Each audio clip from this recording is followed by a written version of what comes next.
বাইকটা দিয়েছে শ্বশুর মশাই, আব্বা দিয়েছে তেল, তাই তো আমার গতির সাথে জেট বিমানও ফেল। দুর্ঘটনা ঘটলে ঘটুক, আমার কিসের ভয়, গেলে যাবে বাপ শ্বশুরের, আমার কিছু নয়। চললে আমার মোটর গাড়ি, জোরসে মারো টান, কে কি বলে শুনবো না, আজ ধরছি চেপে কান।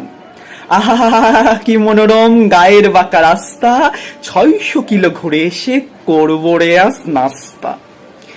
এমন গতি তুলবো রে আজ, আমার গতি দেখে থমকে যাবে পথের পথিক পন্থ চলা রেখে।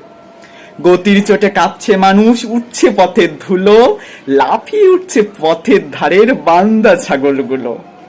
গতি আরো বাড়িয়ে দিলাম, পথটা পেয়ে সরু, হঠাৎ দেখি আমার সামনে বিশাল বড় গরু।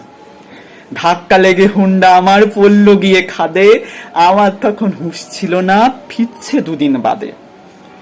দুদিন বাদে জ্ঞান ফিরলে চেয়ে দেখি ভাই, আমার যে 2 পা ছিল তার একটা সাথে নাই। অকুল কিছু শোনার পরে চমকে গেল গা, বাইকটা নাকি ঠিকই আছে, আমার গেছে পা। আমার শখের বাইক এখন অন্য মানুষ চড়ে, পা হারিয়ে কান্দি আমি বন্দি হয়ে ঘরে। ঘরে বসে ভাবি যদি পাটা পেতাম ফিরে, তিরিং বিরিং ছেড়ে আমি বাইক চালাতাম ধীরে। মন রে বলি মন, যদি তুই বুঝতি দুদিন আগে, তবে কি তোর পা হারিয়ে পঙ্গু হওয়া লাগে। ধন্যবাদ।